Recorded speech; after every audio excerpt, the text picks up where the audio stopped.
Son las 8:28 de la noche en Bogotá, Quito y Lima. Seguimos en Directo América, edición nocturna. Gracias por acompañarnos. A continuación, los titulares de la hora. Estados Unidos abre la puerta a reconocer los resultados de las presidenciales en Venezuela si se cumplen unos estándares mínimos. Así lo dejó claro el encargado para América Latina del Departamento de Estado, que cree que todavía hay tiempo para que estas elecciones sean competitivas. El gobierno de Ecuador empezó a construir una cárcel de máxima seguridad para 800 presos, tomando como referencia las construidas por Nayib Bukele en El Salvador. El proyecto genera rechazo ya que se construye alrededor de un bosque primario y restos arqueológicos.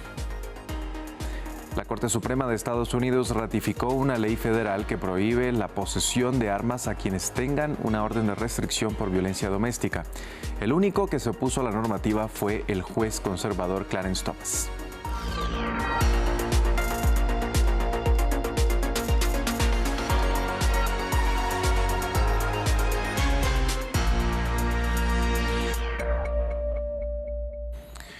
Empezamos Directo América en Venezuela porque en una entrevista a la agencia EFE, Brian Nichols, encargado para Latinoamérica del Departamento de Estado de Estados Unidos, indicó que aún hay posibilidades y tiempo para que las elecciones presidenciales del 28 de julio sean competitivas, aunque dijo que sabe que el campo de juego está inclinado a favor del presidente Nicolás Maduro. Abrió la puerta a que Washington reconozca los resultados si se cumplen unos estándares mínimos. Creo que la oposición puede ser competitiva. Obviamente, el campo de juego está inclinado a favor del lado de Maduro.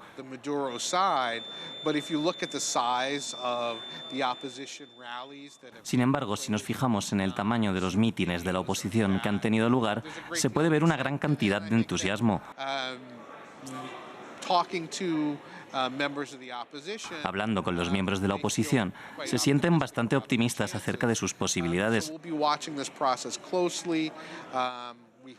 Seguiremos de cerca este proceso.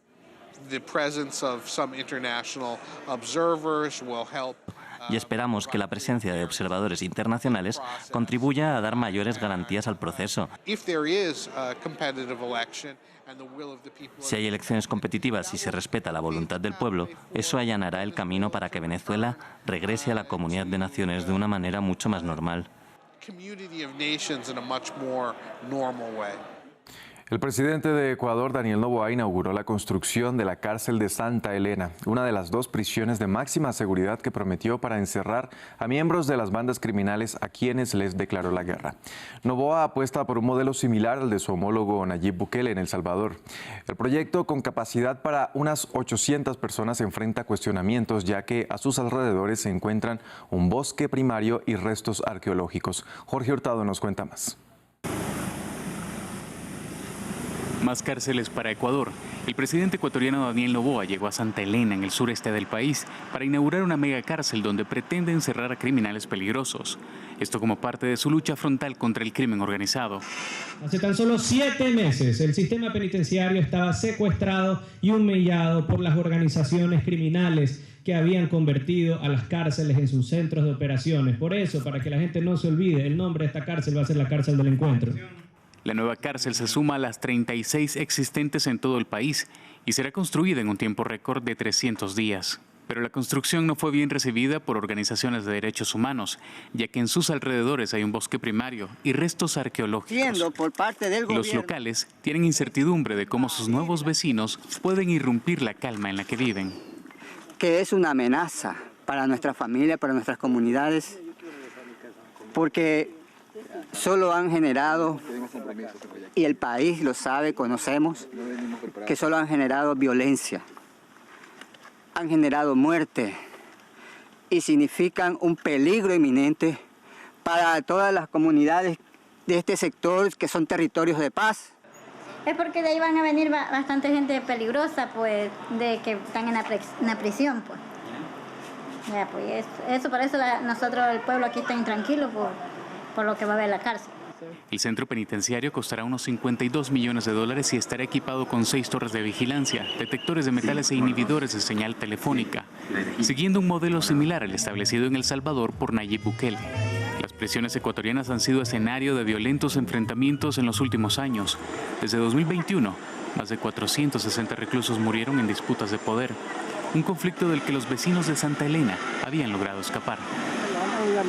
Pasamos ahora a Estados Unidos. La Corte Suprema de Justicia ratificó una ley federal que prohíbe la posesión de armas para las personas que estén bajo orden de restricción por violencia doméstica. La legislación de 1994 había sido anulada por un tribunal federal de apelaciones de Nueva Orleans al considerar que violaba el derecho de la segunda enmienda de la Constitución. Para profundizar en esta noticia conectamos a esta hora con nuestro corresponsal en Washington, Cristóbal Vázquez. Cristóbal, muy buenas noches. Cuéntenos qué determina específicamente esta ley federal ratificada hoy por el Supremo. 8 de los 9 magistrados de la Corte Suprema de Justicia votaron para mantener esta ley federal que prohíbe precisamente que las personas que tienen orden de restricción por haber cometido abusos domésticos, crímenes de abuso doméstico a sus parejas, no puedan adquirir armas o tengan posesión de armas.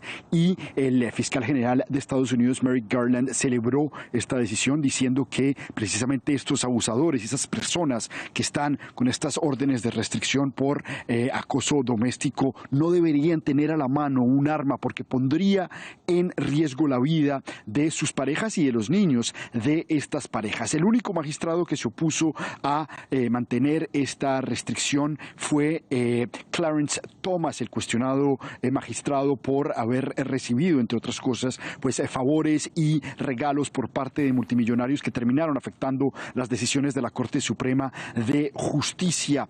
Hay que resaltar que los 8 magistrados emitieron comunicados, emitieron respuestas individuales, pero hay que mencionar que una respuesta constante de estos 8 que mantuvieron esta ley es que esto no va en contra de la enmienda que permite a los estadounidenses el porte de armas y alegan que, como lo alega la administración de Joe Biden, pues termina protegiendo la vida de muchas personas. Esta ley que se mantiene en pie por la decisión que toma la Corte Suprema de Justicia, que hay que mencionar, en la última semana de junio tendrá cerca de 20 decisiones bastante polémicas sobre las que tendrá que decidir.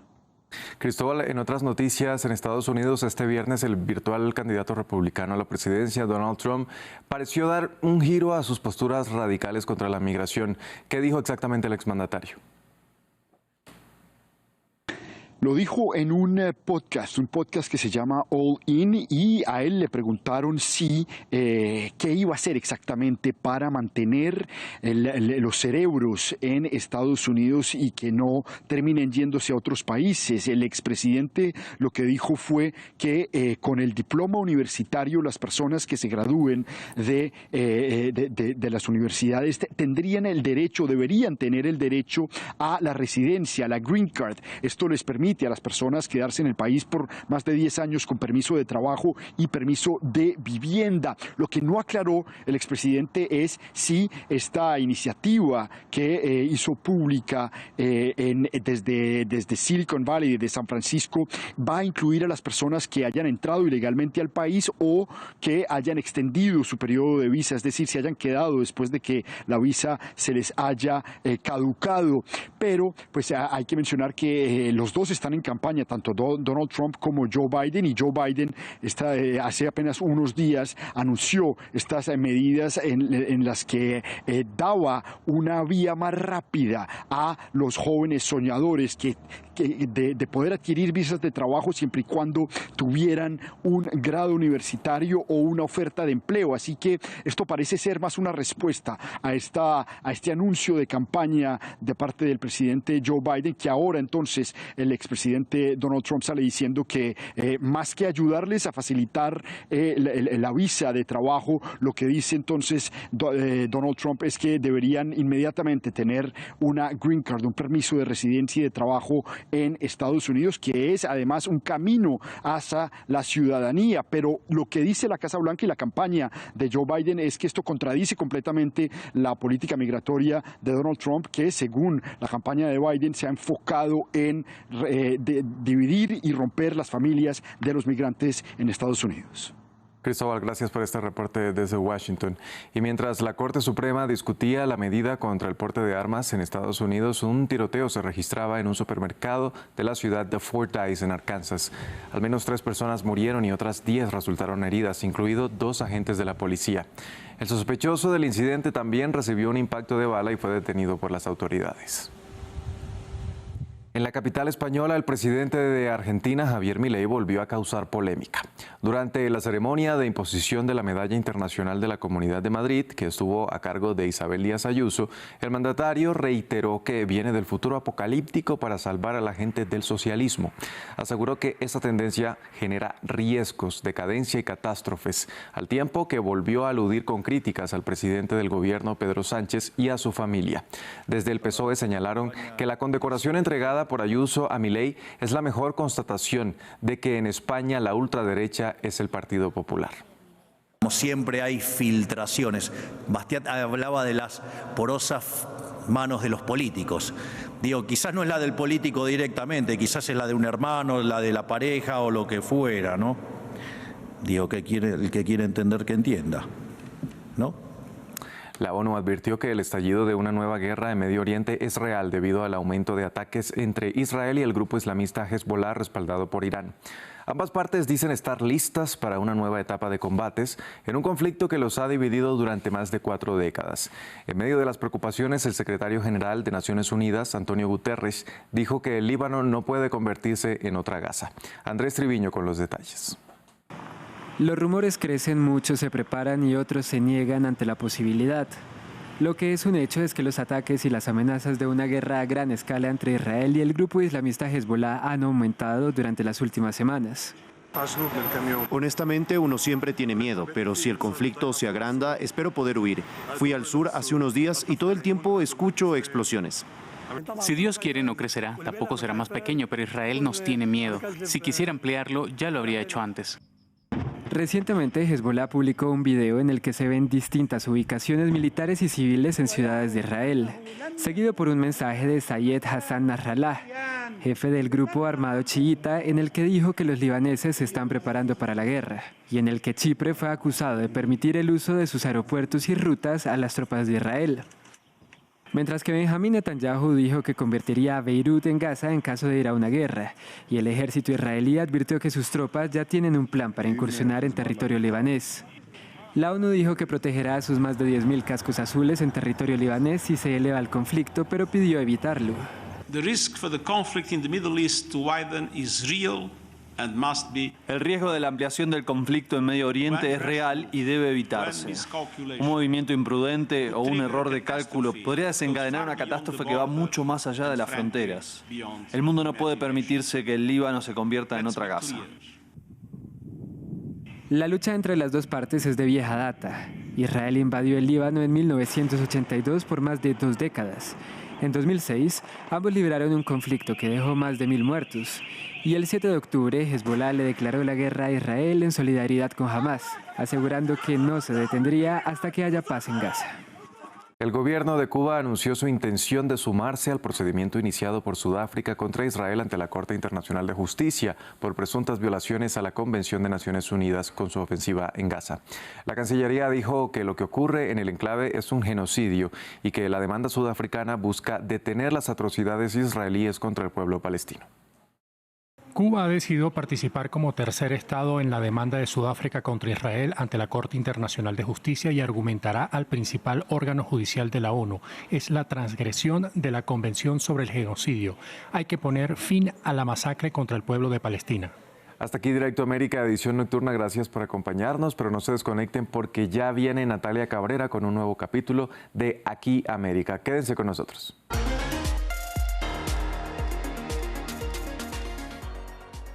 Especial. Cada semana, emisiones especiales con análisis e invitados. C'est la fête, le sport, et il faut que ça reste comme ça. La inauguración de los Juegos se acerca. C'est bientôt. Soyez prêts. Destino París, en France 24 y France24.com.